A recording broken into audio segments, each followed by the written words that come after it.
제가 어제 달력을 보면서 굉장히 놀랐습니다. 벌써 10월이 됐습니다.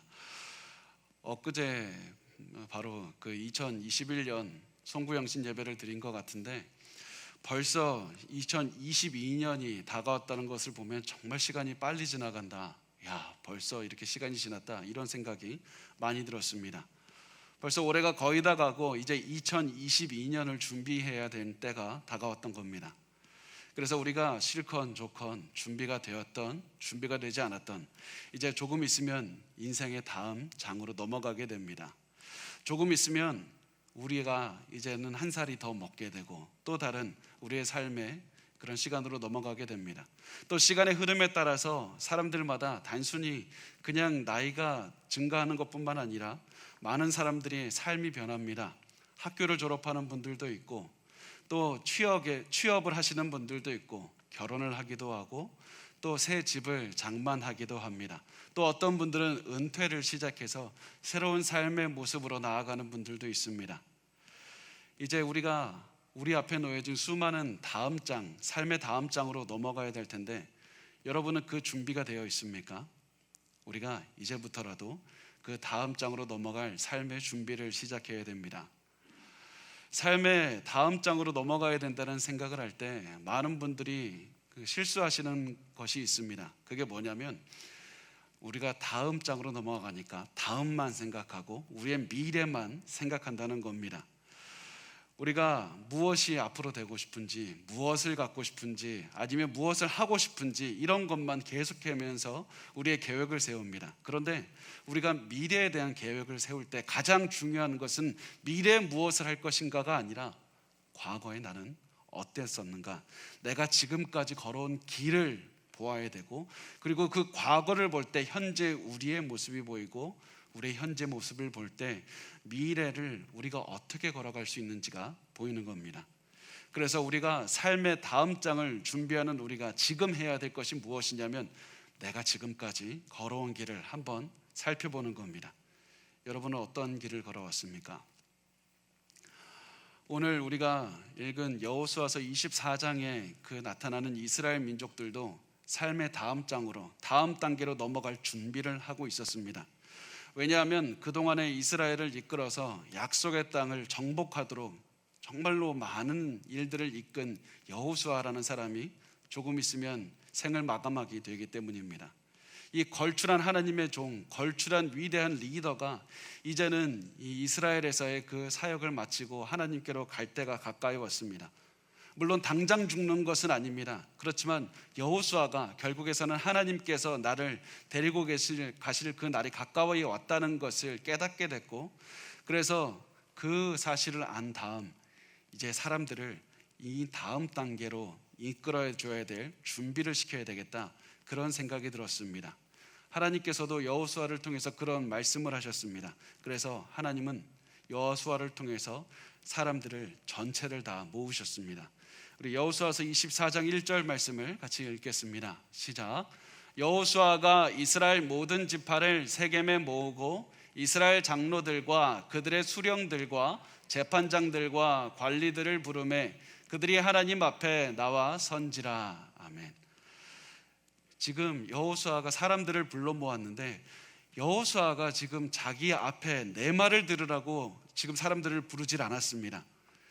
여호수아가 분명히 이제 삶의 마지막이 됐으니까 내가 지금까지 너희에게 느낀 바를 얘기하겠다라고 하면서 자신의 경험과 지혜를 얘기하는 것이 아니라 누구 앞으로 모입니까? 하나님 앞으로 불러 모았습니다. 왜냐하면 자신이 아무리 좋은 얘기로 아무리 좋은 지혜를 가지고 말한다고 할지라도 그것은 결국에서는 다 사라져버리는 인간의 말이기 때문입니다. 그래서 아무리 자기가 이야기를 해도 소용이 없습니다. 그래서 이들에게 삶의 다음 단계를 넘어가게 하기 위해서 여호수아가 가장 먼저 했던 것은 이스라엘 사람들을 하나님 앞으로 불러 모으는 것이었습니다. 그리고 하나님 앞으로 불러 모을 때 다른 곳이 아니라 일부러 세겜이라는 그 지역으로 불렀습니다. 왜냐하면 세겜은 그냥 일반적인 장소가 아니었습니다. 이스라엘 민족에게 굉장히 중요한 장소였습니다. 세겜은 하나님과 함께한 이스라엘 민족의 과거를 잘 보여주는 장소였습니다. 몇 가지만 예를 들면 하나님께서 세겜에서 아브라함을 불러서 자손을 주리라고 약속을 하셨습니다. 또 야곱이 자기의 형 에서와 화해한 다음에 야곱이 그 제단을 쌓은 곳도 세겜이었습니다. 또 하나님께서는 모세가 있을 때 에발산과 그리심산에서 축복과 저주를 하시면서 하나님의 말씀을 따르면 축복을 받을 것이지만 하나님의 말씀을 어기면 저주를 받을 것이다 선포한 것이 다 세겜이었습니다. 그리고 이 모든 시간이 지나서 이스라엘 백성이 세겜 앞에 왔던 겁니다. 그래서 이스라엘 사람들은 세겜에 자기들이 서 있다는 것 그것만으로도 이미 하나님께서 하신 약속은 다 이루셨다. 하나님께서 하신 모든 일들을 다 이루셨다. 우리가 지금 이 자리에 서 있는 것이 다 하나님의 은혜라는 사실을 깨달을 수 있었던 것이었습니다. 그래서 하나님께서는 이 이스라엘 백성들을 세겜에 모으고는 이스라엘의 과거에 대해서 먼저 말씀을 하셨습니다. 그리고 그들의 과거는 하나님의 은혜로 가득 차 있었습니다. 자, 우리가 같이 여호수아서 24장 2절 말씀을 같이 읽겠습니다. 시작. 여호수아가 모든 백성에게 이르되 이스라엘의 하나님 여호와께서 이같이 말씀하시기를 옛적에 너희의 조상들 곧 아브라함의 아버지 나홀의 아버지 데라가 강 저쪽에 거주하여 다른 신들을 섬겼으나, 자, 우선 잘 보면 하나님께서 이스라엘의 과거에 대해서 말씀하시는데 저 멀리 아브라함 때부터 시작을 하십니다. 너희의 조상 아브라함이 하나님을 멀리하고 우상을 숭배하면서 살고 있었다. 그런데 하나님께서는 그를 그냥 둘 수도 있었지만, 그렇지만 하나님께서는 그에게 자비를 베푸셔서 친히 그를 찾아가셨고 친히 그를 불러내셔서 그 우상을 숭배하는 곳에서부터 나오게 하셨다. 이렇게 말씀을 하면서 시작합니다. 우리 3절 말씀을 같이 읽어볼까요? 시작. 내가 너희의 조상 아브라함을 강 저쪽에서 이끌어내어 가나안 온 땅에 두루 행하게 하고 그의 씨를 번성하게 하려고 그에게 이삭을 주었으며, 자, 이제 하나님께서 아브라함에게 내가 너에게 땅을 주겠다는 약속을 하시고 또 한 가지는 내가 너의 자손으로 말미암아 한 민족을 이루게 하리라. 이 두 가지 약속을 주셨습니다. 그런데 문제가 무엇이었냐면 아브라함에게는 자손이 없다는 게 문제였습니다. 아무리 기다려도 자식이 태어나질 않았습니다. 그래서 아브라함에게 하신 약속이 절대로 이루어지지 않을 것만 같았습니다. 그런데 이런 아무런 희망이 없는 아브라함에게 하나님은 은혜를 베푸셔서 이삭이란 아들을 주셨다. 이렇게 말씀을 합니다. 자, 이야기는 계속해서 진행됩니다. 우리 4절 말씀을 같이 읽겠습니다. 시작. 이삭에게는 야곱과 에서를 주었고 에서에게는 세일산을 소유로 주었으나 야곱과 그의 자손들은 애굽으로 내려갔으므로, 자, 이 말씀을 통해서 어떤 것을 말씀합니까? 이삭은 아들 2명 야곱과 에서를 낳았는데 에서에게는 땅이 있었습니다. 그런데 야곱에게는 아무런 땅도 없었습니다. 하나님의 약속을 받지 못한 자들은 땅을 받고 잘 살고 있는데 하나님의 약속을 받은 자들이 오히려 아무런 희망이 없이 살아갔던 겁니다. 하나님께서 아브라함에게 하신 약속이 아무것도 이루어지지 않을 것만 같았습니다. 그래서 이 사람들이 정말 아무것도 이루어지지 못할 것 같았는데 더욱더 어려운 것이 무엇이었냐면 이들이 애굽으로 내려갔다는 사실입니다. 애굽으로 내려가서 노예로 살고 있었습니다. 하나님의 자손들은 땅도 없었고 가진 것도 없었고 노예로만 가득 찬 그런 삶으로 살고 있었습니다. 절망이 가득 찬 이런 환경에서 아무것도 볼 수가 없었습니다. 그런데 이때 하나님께서는 절망으로 가득 찬 이 환경에서도 조용하게 일하고 계셨습니다. 왜냐하면 하나님은 아무것도 없을 때조차 하나님을 의지하기를 원하셨기 때문입니다. 사람들은 환경이 아니라, 그 좋은 환경이 아니라 하나님을 믿기를 원하셨기 때문에 이런 절망이 가득 찬 환경 안에서 조용히 일하고 계셨던 그런 것이었습니다. 그래서 하나님께서는 노예로 살고 있을 그때를 가르쳐 주면서 하나님께서 이렇게 말씀하셨습니다. 5절 말씀을 같이 읽겠습니다. 시작. 내가 모세와 아론을 보내었고 또 애굽에 재앙을 내렸나니 곧 내가 그들 가운데 행한 것과 같고 그 후에 너희를 인도하여 내었노라. 자, 희망이 없이 다 무너진 것만 같을 때 이스라엘이 조금씩 열심히 해서 그들의 상황이 변했다 이렇게 말씀하는 것이 아니라 그들이 모든 것이 다 무너진 것 같을 때 갑자기 하나님께서 모세와 아론을 보냈다고 말씀을 합니다. 그냥 차근차근 노력한 대로 됐으면 자기들이 한 것이지만 갑자기 하나님께서 리더들을 보내서 구원하셨다는 그런 사실입니다. 하나님께서 기적적으로 하나님의 능력으로 모세와 아론이라는 사람을 보내셨다고 말씀합니다. 그리고 이후에도 계속해서 하나님께서는 내가 여기 때도 너와 함께 있었고, 저 때도 너가 힘들었지만 그때도 내가 함께 있었고, 이때도 너무나도 어려웠지만 그 중요한 사건마다 말씀하시면서 내가 계속해서 너와 함께 했다고, 내가 그때도 너를 이끌었다고 말씀하시면서 사실 너의 과거는 너의 노력이 아니라 하나님의 은혜로 가득 차 있는 과거다. 하나님의 은혜로 가득 차 있기 때문에 너의 과거를 볼 때 모든 것이 하나님의 은혜라고 고백해야 된다고 말씀을 하고 있습니다. 사실은 제가 이 말씀을 묵상할 때 사실 제가 굉장히 큰 감동을 체험했습니다. 계속해서 이 말씀을 읽고 또 읽었습니다. 왜냐하면 이 말씀을 통해서 제게도 말씀을 하고 계셨기 때문입니다. 너가 어려움을 당하고 있을 때도 내가 너와 함께 했고, 너가 혼자 있다고 느낄 때도 내가 너와 함께 했고, 이때도 너가 함께 했고, 너 그때도 힘들었지, 내가 그때도 너와 함께하고 있었다. 내가 다 이끌었다. 너는 하나님의 은혜만 가득한 삶을 살았다라고 제게 계속해서 말씀을 하고 계셨습니다. 그런데 그 말씀 중에서도 제게 가장 큰 은혜가 되는 말씀이 무엇이었냐면 이것이었습니다. 야곱과 그의 자손들은 애굽으로 내려갔으므로 내가 모세와 아론을 보내었고, 이 말씀에서 지나쳐지지가 않았습니다. 계속해서 이 말씀이 제 가슴을 계속해서 맴돌았습니다. 아무런 희망이 없이 노예로 살아가던 이스라엘 백성에게 하나님께서 모세와 아론을 보내셔서 이들을 구해주셨다는 이 말씀이 계속해서 제 마음속에서 남아서 제 삶에 하나님께서 이 사람도 아론으로 보내주시고 저 사람도 모세처럼 보내주셨다, 이 사실을 계속해서 기억나게 하셨습니다. 특히 이번 말씀을 준비하면서 계속해서 기억나게 했던 것은 이 우리 교회를 개척하면서부터 지금까지 걸어온 그 시간이었습니다. 아무것도 없어서 아무것도 이루어지지 않을 것만 같을 때 하나님께서는 제게 모세와 같은 사람들과 아론과 같은 사람들을 보내주셔서 계속해서 저를 이끌어주신 그 일들이 기억이 났습니다.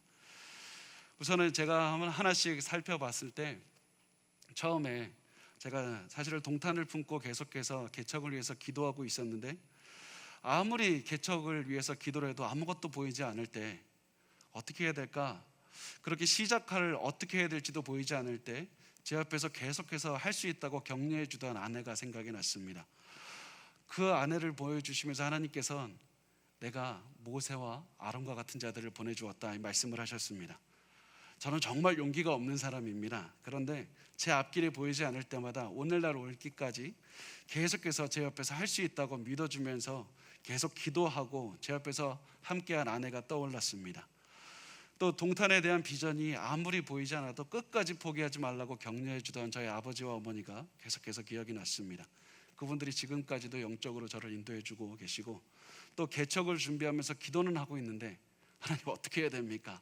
도저히 길이 보이지 않을 때 저에게 너무나도 소중한 장인어른과 장모님을 보내주셔서 예배 장소가 준비되기 전까지 그 장소를 제공해 주시고 계속해서 거기서 예배를 드리고 기도하면서 준비하게 하셨고, 또 그때 지금까지도 사실은 저희와 함께하면서 너무나도 많은 고생을 같이 하시면서 같이 기도하시고 너무나도 큰 힘이 되어주고 계십니다. 그뿐만 아니라 개척 준비를 할 때에도 정말 아무것도 없었는데 많은 아론과 같은 분들과 모세와 같은 분들을 보내주셨고, 그분들이 오늘날도 우리와 함께 예배드리는 것을 보게 하시면서 내가 아론과 모세와 같은 자들을 너에게 보내주셨다, 이렇게 말씀을 하셨습니다. 그뿐만이 아니라 이 장소에서 예배를 드리고 있을 때도 하나님께서는 성도분 한 분 한 분 우리 같이 예배를 드리고 우리 성도분들을 얼굴을 기억나게 하시면서 이 한 분 한 분이 바로 모세와 같은 사람이고 아론과 같은 사람이라는 그 사실을 깨닫게 하셨습니다.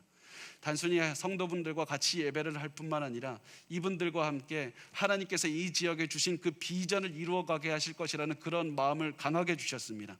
그래서 하나님께서 이 말씀, 내가 모세와 아론을 보내었고 내가 모세와 아론을 보내었고 내가 모세와 아론을 보내었고, 그 말씀이 제 머릿속에서 사라지질 않았습니다.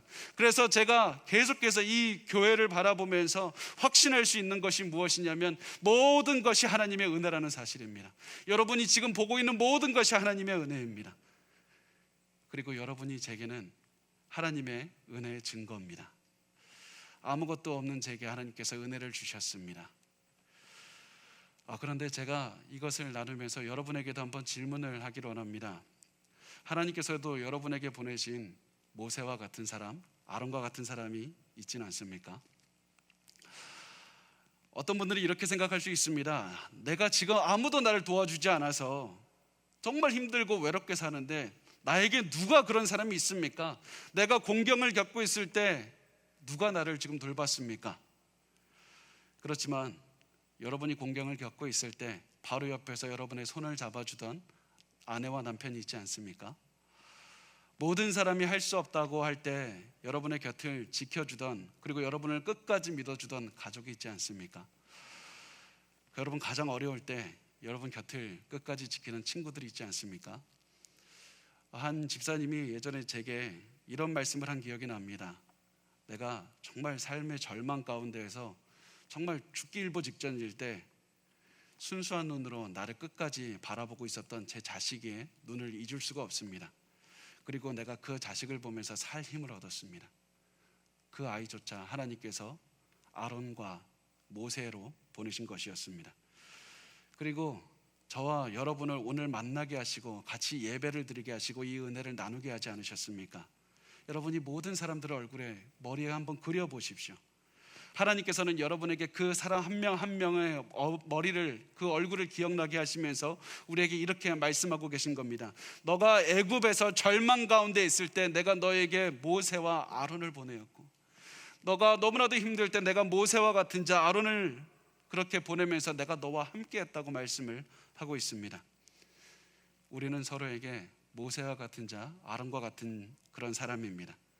그래서 우리가 우리 주변을 바라보면서 우리가 할 수 있는 말은 하나님, 모든 것이 하나님의 은혜입니다. 하나님이 내가 고생할 때에도 나와 함께 하셨습니다. 이 고백을 할 수밖에 없는 겁니다. 그리고 우리에게 이렇게 우리의 과거를 보게 하시고 또 이렇게 말씀합니다. 우리 여호수아서 24장 12절 말씀을 같이 읽겠습니다. 시작. 내가 왕벌을 너희 앞에 보내어 그 아모리 족속의 두 왕을 너희 앞에서 쫓아내게 하였나니 너희의 칼이나 너희의 활로서 이같이 한 것이 아니며, 이 모든 일을 이루는 데에는 너의 칼이나 너의 활로 한 것이 아니라 너희의 전쟁에서 승리할 수 있었던 이유가 무엇인가? 그것은 절대로 너의 칼과 너의 활로 한 것이 아니라고 말씀을 합니다. 아니, 여러분 한번 생각을 해보시면 이스라엘 민족이 지금까지 전쟁하려고 얼마나 노력했는지 아십니까? 지금까지 전쟁을 하기 위해서 얼마나 무서웠는데 그 두려움을 이겨내고 전쟁을 해냈고, 얼마나 많은 밤을 지새워서 잠도 못 잤고, 얼마나 많은 피를 뿌리면서 지금까지 왔는데 어떻게 너의 칼과 너의 활로 하지 않았다 이렇게 말씀하실 수가 있습니까? 또 그 상황이 우리가 그렇게 말할 수 있지 않습니까? 하나님, 내가 얼마나 노력하고 이 자리에 앉기까지 얼마나 고생했는데, 내가 얼마나 고생했는데, 하나님, 내가 잠도 못 자고 여기까지 오기까지 얼마나 힘들었는데 어떻게 너의 노력으로 이 자리에 온 것이 아니다 말씀하실 수가 있습니까? 지금까지 내가 한 게 아무것도 아니라는 뜻입니까? 그렇지만 하나님은 우리에게 말씀하시는 것이 너의 노력이 아무것도 아니다, 소용없었다, 헛수고했다, 이것을 말씀하시는 것이 아니라 하나님께서는 우리에게 너의 수고를 너무나도 잘 알고 너가 고생한 것을 너무나도 잘 안다. 너가 그동안 참 수고를 많이 했지만 너의 노력으로는 아무것도 이룰 수가 없다는 것을 말씀을 하고 있습니다. 지금까지 너가 많은 수고를 했지만 그 수고의 열매를 맺게 하시는 분은 하나님이시다. 너가 그동안의 그 모든 수고에 땀을 흘린 것이 결실을 맺게 하시는 분이 하나님이라는 사실입니다. 그래서 너가 그 자리에 있고 그 자리에 앉아서 누리고 있는 그 모든 것들은 하나님의 은혜라고 말씀을 하는 겁니다. 이렇게 해서 하나님께서는 이스라엘의 과거를 보는 관점을 바꾸셨습니다. 이스라엘의 과거는 내 노력이 아니라, 내가 고생해서가 아니라, 내가 힘을 내서가 아니라 다 하나님의 은혜였다.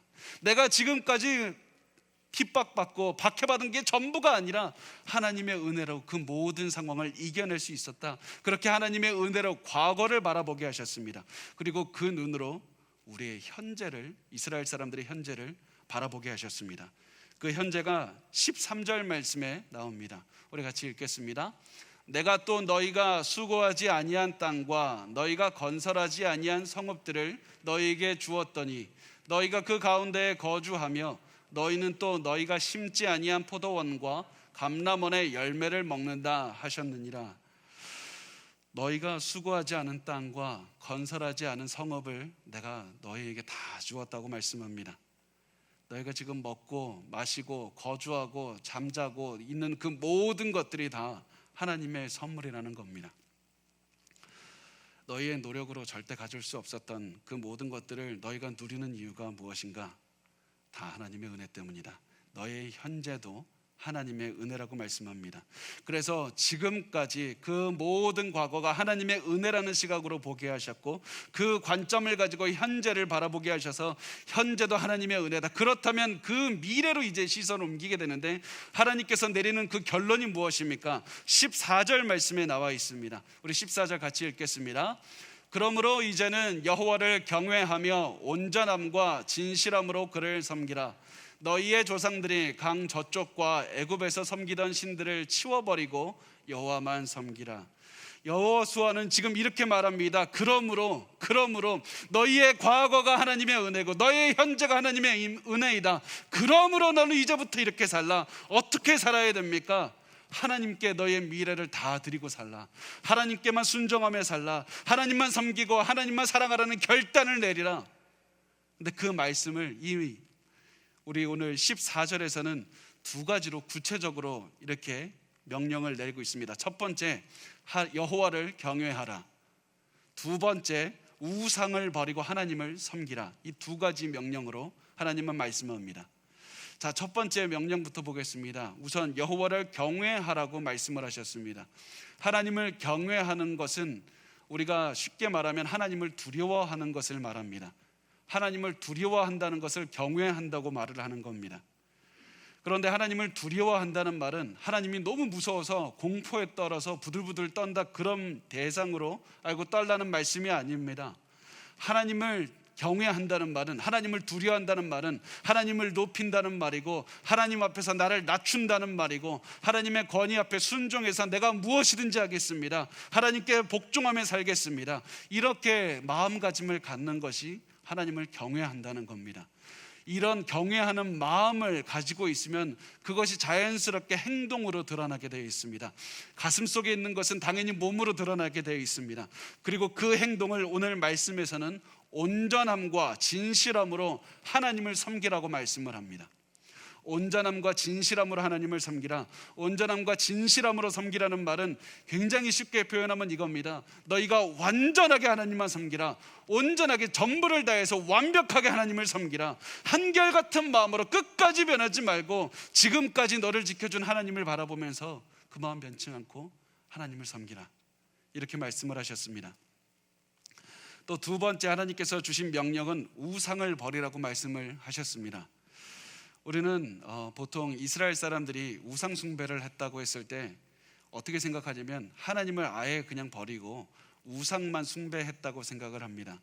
그런데 그 당시에는 유일신 사상이 거의 없었습니다. 그 당시 그 지역에서는 다신교가 상식이었습니다. 그래서 사람들은 하나님을 버리고 우상을 숭배한 게 아니라 하나님도 섬기고 우상도 숭배했던 겁니다. 하나님은 이스라엘 그 민족의 신이고 나의 신은 바알이나 아세라와 같은 그런 다른 개인적인 신을 다 따라갖고 있었던 겁니다. 그래서 여호수아는 사람들에게 너희가 이제는 하나님과 다른 신들을 같이 섬길 수가 없다. 다른 신들은 이제 버리고 하나님 한 분만을 섬겨야 된다고 말씀을 하고 있습니다. 그 말씀이 15절에 나옵니다. 우리 15절 같이 읽도록 하겠습니다. 만일 여호와를 섬기는 것이 너희에게 좋지 않게 보이거든 너희 조상들이 강 저쪽에서 섬기던 신들이든지 또는 너희가 거주하는 땅에 있는 아모리 족속의 신들이든지 너희가 섬길 자를 오늘 택하라. 오직 나와 내 집은 여호와를 섬기겠노라 하니. 여호수아가 이렇게 얘기합니다. 이제 우상을 버리고 하나님만 섬겨야 된다. 이제 그만 우상을 버리고 하나님만 섬기자. 그러면서 아주 유명한 이 말씀을 합니다. 너희가 섬길 자를 오늘 택하라. 오직 나와 내 집은 여호와를 섬기겠노라. 오직 나와 내 집은 여호와를 섬기겠노라. 이 말씀을 하고 있고, 그리고 이 말씀은 사실 설교자들이 굉장히 좋아하는 말씀입니다. 이 말씀을 통해서 많은 설교자들이 지금까지 성도들에게 이렇게 얘기했습니다. 이제는 하나님만 믿기로 선택하십시오. 하나님만 믿기로 결심하십시오. 하나님께 여러분의 모든 삶을 드려야 됩니다. 성도들도 이 말씀을 들으면서 이제 하나님만 믿기로 결단합니다. 그렇게 얘기를 했지만 건물을 나가는 즉시, 예배가 끝나는 즉시 많은 사람이 각자의 우상으로 돌아갔습니다. 이 말씀을 지키기에 실패했습니다. 왜 그런지 아십니까? 우상은 버리는 것이 굉장히 어렵기 때문입니다. 우상을 버리는 것은 우리의 상상 이상으로 어렵습니다. 왜 그러는지 우리 그 말씀을 시편 115편 4절에서 8절 말씀을 같이 읽겠습니다. 시작. 그들의 우상들은 은과 금이요 사람이 손으로 만든 것이라. 입이 있어도 말하지 못하며, 눈이 있어도 보지 못하며, 귀가 있어도 듣지 못하며, 코가 있어도 냄새 맡지 못하며, 손이 있어도 만지지 못하며, 발이 있어도 걷지 못하며, 목구멍이 있어도 작은 소리조차 내지 못하느니라. 우상들을 만드는 자들과 그것을 의지하는 자들이 다 그와 같으리로다. 아멘. 여러분, 여기서 우상의 특징을 뭐라고 합니까? 입이 있는데 말을 못합니다. 말을 못하는 게 왜 중요합니까? 우리에게 명령을 내릴 수가 없고 무엇이라고 말을 할 수가 없습니다. 우상이 우리에게 말을 하지 못하기 때문에 우리는 그 우상을 통해서 우리가 원하는 말을 하게 만드는 겁니다. 우상을 통해서 우리가 원하는 우리의 욕구를 얘기를 합니다. 우리가 가지고 있는 욕망을 우상을 통해서 이루는 겁니다. 우상은 우리 마음속에서부터 바라는 그 욕망을 투영한 것이기 때문입니다. 그래서 시편은 우상을 만드는 자들과 우상을 의지하는 자들이 우상처럼 된다고 말씀합니다. 왜 그렇습니까? 그 우상이 내 욕망의 투영체이기 때문입니다. 그 욕망의 덩어리가 바로 그 우상이기 때문입니다. 우리는 우상을 숭배함으로써 우리의 욕심을 숭배하게 되기 때문입니다. 그래서 우상을 버리는 게 어려운 겁니다. 그래서 우리가 가슴속 깊이 눌렀던 그 꿈들, 그 모든 것들을, 세상적인 그 모든 것들이 감춰져 있는 것이 바로 우상이기 때문에 그 우상을 버리는 게 너무나도 어렵던 것이었습니다. 그 우상은 바로 내 욕망 그 자체입니다. 그래서 이스라엘 백성이 내가 하나님만 섬기겠습니다, 내가 이제 하나님만 따르기로 결단합니다, 이렇게 얘기를 했을 때 여호수아가 뭐라고 하는지 아십니까? 굉장히 중요한 말씀을 합니다. 19절 말씀을 우리 같이 읽겠습니다. 시작. 여호수아가 백성에게 이르되 너희가 여호와를 능히 섬기지 못할 것은 그는 거룩하신 하나님이시요 질투하시는 하나님이시니 너희의 잘못과 죄들을 사하지 아니하실 것임이라. 너희는 여호와를 능히 섬기지 못하리라. 다시 말하면 너희는 하나님을 섬길 수가 없을 것이다.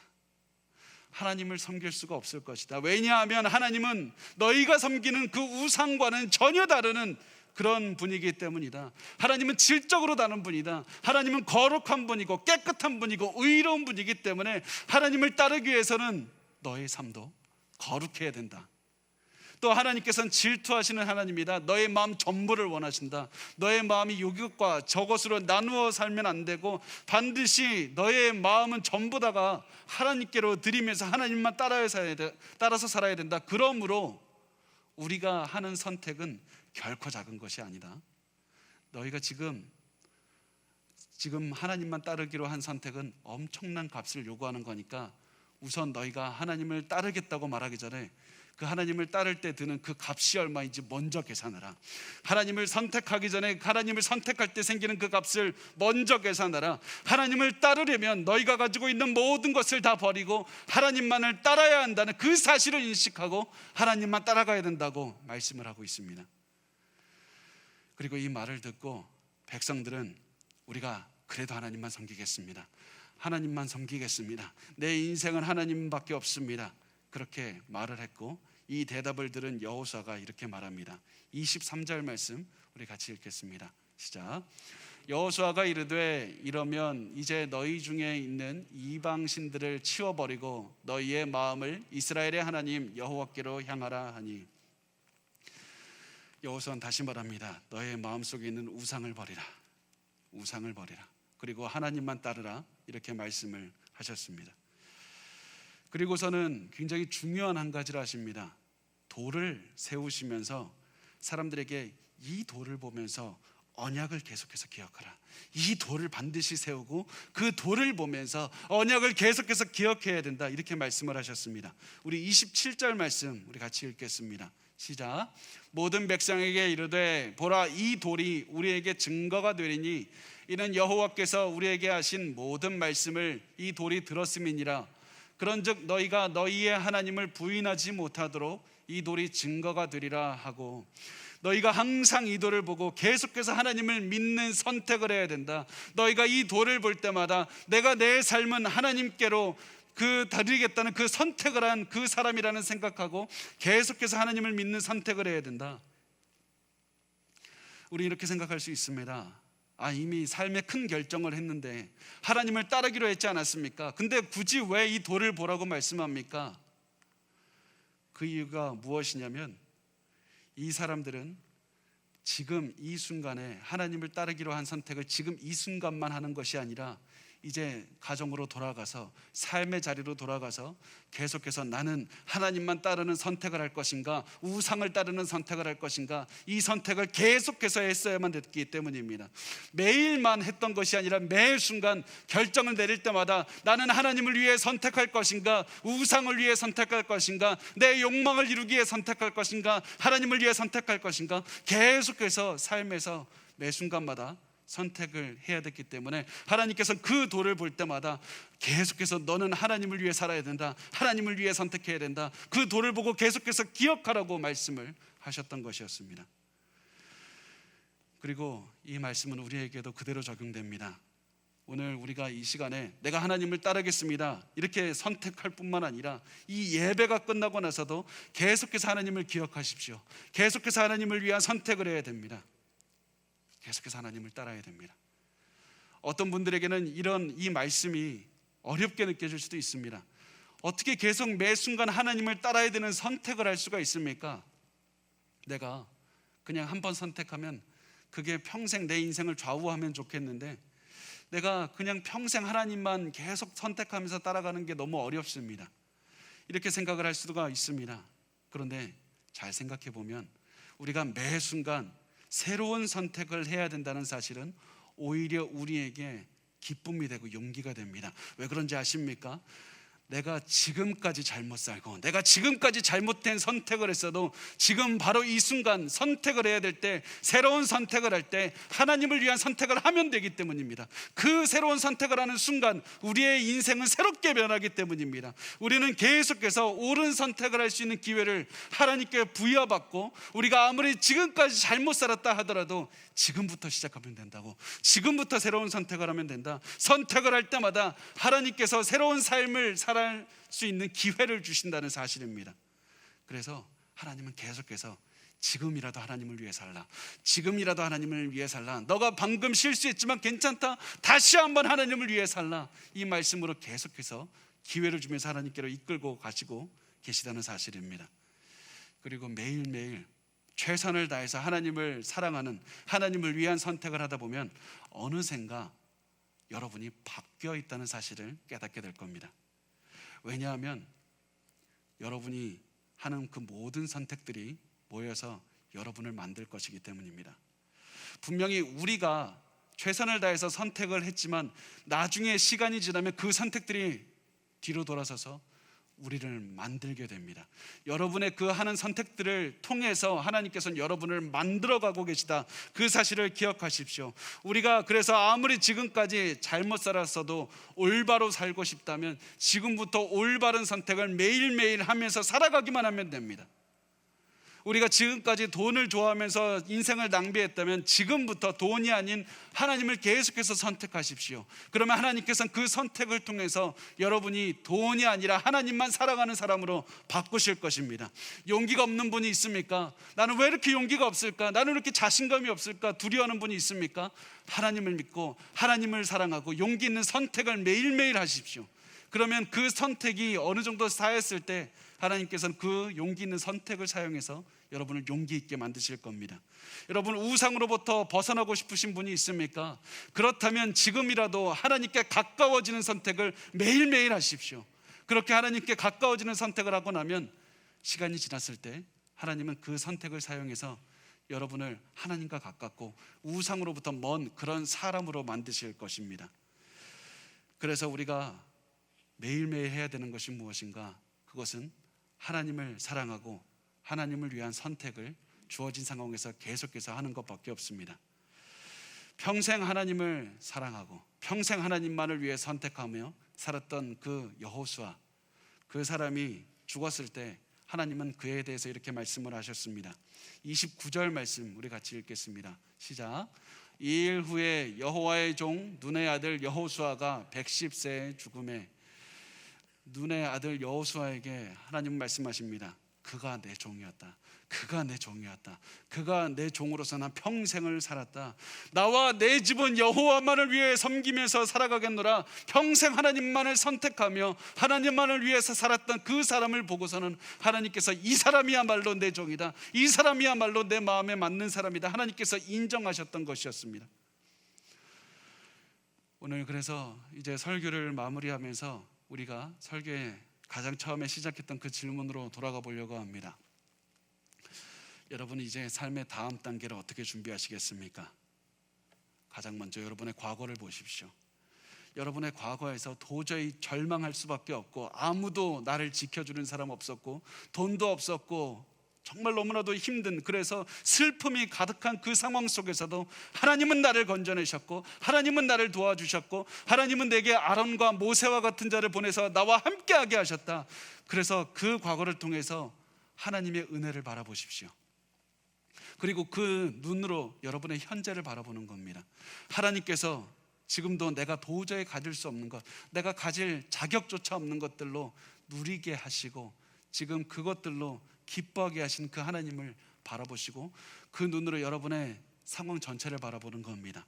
그 다음에 여러분의 미래를 계획하면 됩니다. 그리고 그 미래를 선택하며 살아내면 됩니다. 그리고 나서 매일매일 하나님을 바라보며 선택하며 살다 보면 분명히 실패할 때가 올 것이고 실수할 때가 올 것입니다.